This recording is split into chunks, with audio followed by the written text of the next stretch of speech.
Hello, everybody. Welcome to Conversations with Dickerson, the Pretentious Nerds expert consultant. Today, we are talking end of times. Well, more like end of the year. Like everyone, we have our end of the year wrap up, and Dickerson is going to be telling us his game of the years. How's it going, Dickerson? Pretty good. This year has been interesting. Aside from COVID happening and everything, and uh, goodness, probably delayed a lot of the games that we don't even know exist yet. So, what we have is an interesting list here. This year to me has been full of great games, but nothing truly remarkable. There are a few games that stand out, and that's what I want to mention. Honestly, it's like we had a lot of like really good little games during the summer, but and then like the fall season hit. Like I think Assassin's Creed Valhalla is great. I don't think it's particularly amazing or anything. I think like oh gosh, I actually didn't like Call of Duty too much this year. Cyberpunk is just like it's pretty good, you know. It's like all these things that are just kind of not really remarkable. Um, I would say in terms of big AAA games, Demon Souls for the PS5 kind of takes it for me in terms of like big releases, um, which I have my little honorable mentions list leading up to Game of the Year, not in any particular order, just a list of games that I felt were really, really great, but they weren't good enough to me to have a place on like this, you know, like a top 10 list of all time or anything like that. Um, All right, then hit us with but it. What are the honorable mentions of 2020, courtesy of Christopher Dickerson? well, like I said, I'll start with Demon Souls. Demon Souls for the PS5, remake of the classic From Software game by Blue Point Studios. Truly, truly incredible game. Um, it's it's a more to me, it's really interesting to go back and see kind of like where like From got its original ideas for Dark Souls and kind of see the evolution where it all started. And certainly Blue Point added some much needed quality of life changes to Demon Souls to make it more playable by modern standards. I actually tried to go back and played the original Demon Souls on PS3 about a year ago, and when they just had the four quarter turning and like rolling, I couldn't do it. I like you can't basically, Brandon, you can only roll in four different ways. So you can't roll in like an omnidirectional way. So you're kind of like really stuck if you're like a boss is going to hit you. Rolling out of the way is much more limited than it is in like future games in the series. So that just kind of did it for me. I I missed the evolution of the Dark Souls series, but thankfully the remake put all that in there, and Demon Souls is absolutely incredible. I had some issues with just kind of like the the levels just being laid out a bit differently, but that's just this is different preferences. I really, really did love the game. Graphically, just jaw dropping the entire time, just truly incredible. Um, Next, I would say is I'm sure you've heard of it, Brandon. Maybe is Genshin Impact, the free-to-play Breath of the Wild clone. That's what the okay. So low key, I might have just put that on my phone. Yeah, Oh, really. yeah. Well, so in the nerdcore scene, it got stupid popular, and a bunch Yeah. of people were doing covers and raps about it, and I Oh, got really? super interested. Yeah, no, The music's very good. there was a good couple weeks where it was the thing in the nerdcore world, which is a realm that I spent a lot of time in. But yeah, I think it was Lee and Lai, one of my favorite YouTube singer cover artists. She did a cover of it, and I fell in love with it. So I downloaded it to my phone. I just have not had a chance to get it going about playing it. Sure. It's like to me, so it's really, really excellent. Like, so a lot of Breath of the Wild clones, I guess we've only had like two or three really, but for example, Immortals, Phoenix Rising, the game that also came out as a Breath of the Wild clone this year. I know a lot of people like it. I personally just really could not get into it. Every time I try to play it, I just get really bored really quickly. Aside from the story in that game just being really hard to listen to, it didn't give me a world I wanted to explore. Everything just looked kind of samey and boring. Genshin Impact is incredible. I absolutely love exploring that place. It just, oh man, you spend so much time exploring the first area and it just really opens up. It's interesting. There's places you see, like in a way like Breath of the Wild, you see something in the distance, like, oh, I want to go over there and check it out. That looks like a cool mountain or a hill. And then when you get to the second area, which is more Chinese inspired, it's just jaw dropping. The music is gorgeous. The towns that you visit are incredible. And just unfortunately, it is brought down from all the free to play stuff. It's pretty generous, I'd say, a lot more than most mobile games and styles, but it does like that does kind of take away from it for me personally. Um, so you kind of have to deal with that. You will hit that roadblock that's like, reach adventure rank 25 before you can continue the story, and that requires you to spend 3 or 4 hours doing menial tasks, just roaming around the world, which is really fun at first, and I was super into, but by spending time about 15 hours of just like these menial tasks, I was just kind of done with it. And I still go back to it here or there, especially with the recent update, but it's mostly lost my interest because of the just repetitive nature of it, but it's still a gorgeous world to explore. Another one is No Straight Roads. Have you heard of this game, Brandon? Heard of it, as in I know it exists, don't know much about it. It's this like rock and roll kind of goodness, like a rock and roll action game, like in a boss rush type of game too. It's kind of tough to describe. A lot of people actually really don't like this game. It did not review well when it came out. I was looking forward to it beforehand because it has a really interesting style. But is that the one with the weird cartoony animation? Yeah. All right. Yeah, I think I saw the trailer for that. I think some of the characters look kind of like the main characters don't look perfect in like Isn't a drawing like a standard. green and an orange person? Yeah. I fell in love with this game mostly for its music.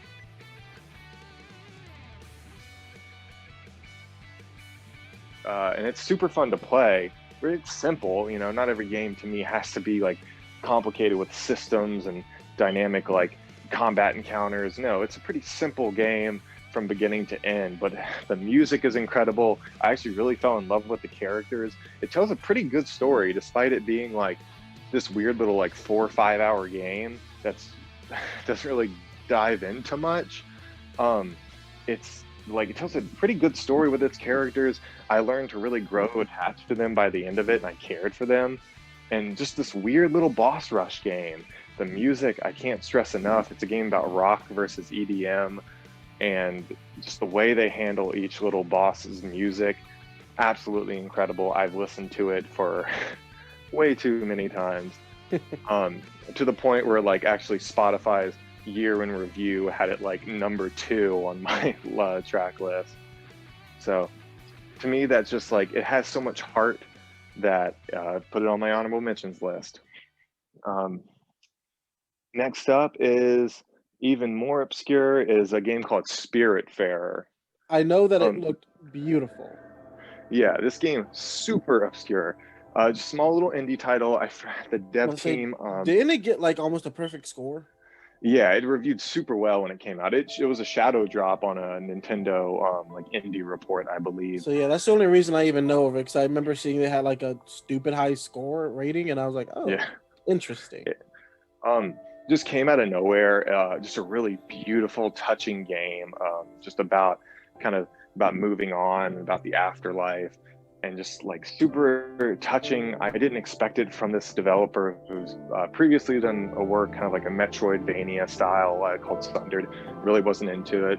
So when this came out of nowhere by them, I was like, whoa, incredible. And when it came out that week, I put about like 20 hours into it, and I was done. And just, man, I'll never forget it.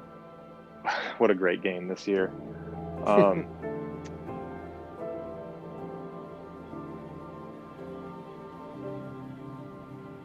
And then I had to put it on here, Brandon. I had to, because it's me, Persona 5 Royal. I give you that. I've been playing through Persona 5 Royal, and you know how I feel about the beginning of Persona games. I have a hard time with them, Persona 5, 4 Golden aside. But from what I've heard, what they do differently, I think I'm gonna dig it. It does what it does differently. It's very weird. I don't want to go into too much spoilers for you, but it's not like it's pretty different from Golden's kind of, I guess, new stuff. But I loved it a lot. It's basically just Persona 5, but with some new gameplay changes and a new little story. So yeah, it seemed like the first intro was different than the original. It had the new girl in it. Yeah, slightly. Yeah, I really don't want to get into much spoiler territory, but it's truly incredible. Persona 5 is already a near perfect game for me, and then with the release of P5 Royal, it basically became practically perfect. So that's all my honorable mentions. One slight thing I just wanted to say, I haven't finished it. I'm playing through it currently. Is Yakuza 7. I just, man, out of left field, I kind of always been tired of the Yakuza franchise. I love it to death, but man, it's just playing that series over and over again. It's a constant sense of deja vu that I just can't really truly get into it. But Yakuza 7 has just reawakened this love for me. Like, oh my gosh, I cannot like sing this game praises enough. Almost, if it would be like number 2, if it continues being this good, it would be like number 2 on my game of the year list. If I was doing like a top 5 or whatever. I have wanted to play Yakuza. I have not had the chance to. Honestly, Ghost of Tsushima has been taking up all my time for games that are one shot, run through it real quick games. Yeah, oh yeah, that's another thing. Games are just too long for me. But when I finished Assassin's Creed, I was so happy to start Yakuza because that story, just like the beginning, just really reels you in. It has not let me go yet. So incredible. But that's all my honorable mentions. Now for the numero uno game of the year. And Brandon, I feel like you forgot this game came out, is Final Fantasy VII Remake. So let me ask you this. I know the Final Fantasy VII story, obviously. That said, you of all people know that I've only played like a handful of Final Fantasy games. Yeah. What makes you put this game over, like, say, Ghost of Tsushima, which, in my opinion, is a phenomenal game? Well, Ghost of Tsushima for me is just kind of like just open world game, like number 315. We've had so many of these. Excuse me. It's like, gosh, just like Assassin's Creed. It's like the same thing over and over again. I'm so tired of it. So that's why Ghost of Tsushima is fun, beautiful, but like not my thing. Final Fantasy VII Remake this year, gosh, it's got me. I love every Final Fantasy game for its style, for its kind of its attitude. Character is always really good for me. 7 Remake did what I like was not expecting in the way of like it told the story that we already know, but it did so many new and interesting things that I am reinvested in this story. I was not, when 7 Remake was coming out the months leading up to it, I was kind of like, cool, I'll play it when it comes out, of course. I love 7. It's not my favorite Final Fantasy, but I love it to death.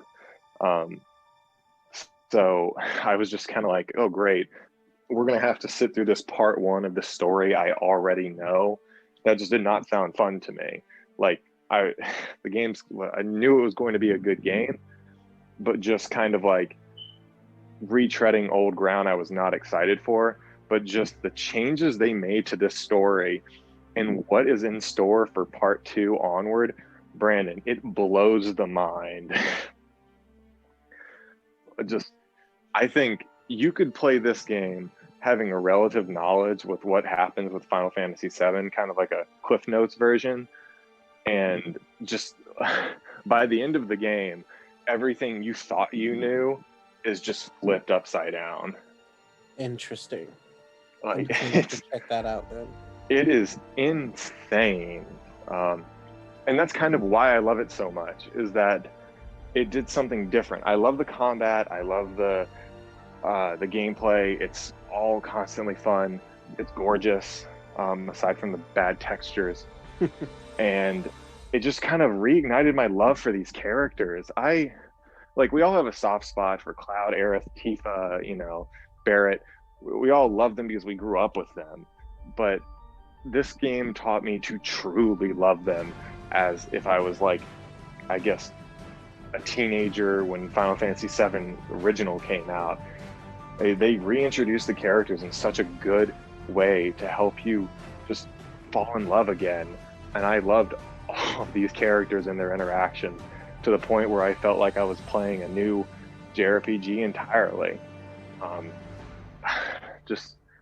And going back and replaying it a second time, you pick up on so many insane little details that just they make your head spin, and it's like, oh, did they mean to do this here? Is this just Square's weird writing, or is this on purpose? And it's it's weird. Brandon, the best way to describe it, Final Fantasy VII has become like the Kingdom Hearts story now. Oh no. It's turning into Kingdom Hearts level of insane. And hopefully it won't go as far, but it's getting there. And it's just it's at the point where it's super interesting, but it hasn't gone off the deep end yet of confusing. But yeah, this game to me is my game of the year for doing something different, doing something new, and keeping the story fun, fresh, and just an overall really, really good video game. So what do you think games like Spider-Man Miles Morales, which definitely did amazingly well, and Ghost of Tsushima did this year?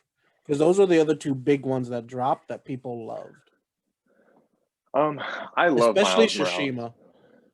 Tsushima. I love Miles Morales today. It was a super good video game. But at the end of the day, it's not I kind of finish it and then I kind of move on. It doesn't stick with me. And I guess I'm it's just where I'm at in the video game world. It's kind of for me, a video game to be worthy of a game of the year praise, it has to stick with me. It has to really kind of something I think about as months go on past its release. Honestly, as soon as I finished Miles Morales, I was like, damn, that's a good video game. I was just thinking about the characters and the story, and I really loved it. But by the next day, I was completely moved on from it. Oh, by the next day, I was doing New Game Plus again. Yeah. It's different for everyone. And Ghost of Tsushima, when I finished it, I was like, cool, done, finally. Oh yeah, see that I can agree with. And the reason why I wouldn't make Ghost of Tsushima my game of the year is because as great as I think it is and how beautiful and everything it is, one of my biggest things, especially when it comes to anime and movies, is replay or rewatchability. Once I beat Ghost of Tsushima, I can never play it again. Yeah, Whereas Spider-Man, which I honestly like a little more, a lot of it obviously other than the fact that I'm a little biased because love Spider-Man, especially Miles Morales. Yeah. I can replay that game all the time and never get bored. Yeah, I think in a way, honestly, Miles Morales to me is a lot better than Spider-Man from 2018. Oh yeah. And that's not at all because I finally get to play as a black character in a video game. Which I did the research. Dickerson, out of main character like African American or Afro Americans or any kind of black person being a lead in a video game, there's Prototype 2 and Miles Morales. There's a few more, but yes, Name it is them. I want you to exceedingly name rare. them. I'd have to look. Not Haven. side characters. Haven is a good example. Just literally just looking at the screen right now. Haven. Yeah, I've never heard of Haven. I've heard of the show Haven. Increasingly, it is definitely a very small margin, and unfortunately, basically the only time you really get to play as a black character is when you create him yourself. Okay, Um, I'll give you Haven, but also Haven also came out this year. But like I said, I haven't played Final Fantasy VII. Just considering that world and that universe, and the fact that I do enjoy that series, if I played it, I have no doubt that it'd probably quickly jump to the it, top of my list. So yeah, that's our game of the year, and just some honorable mentions from our expert gamer, Christopher Dickerson. thank you. That's really Um, fun. so yeah, if you guys haven't already, definitely go check out all of these games. Even though some of them aren't the best, I still think a lot of the ones that came out this year are super fun. I say Um, support Spiritfarer and No Straight Roads, just small indie teams doing like some of the best stuff this year. yeah, honestly, in all honesty, just support indie games. Oh yeah, There's some really good indie games out there that just don't get enough support Haven. love. Like all this, yeah, the small stuff is incredible. Um, But as always, guys, if you want to connect with us, you can reach all of us at Pretentious We on Twitter. You can reach me personally at Coco D Puff on Twitter, or hit us up on our Facebook group, Two Pretentious Nerds, where our opinion is fact. As always, Dickerson, it's been a pleasure. always, All right, and until next time. see you later.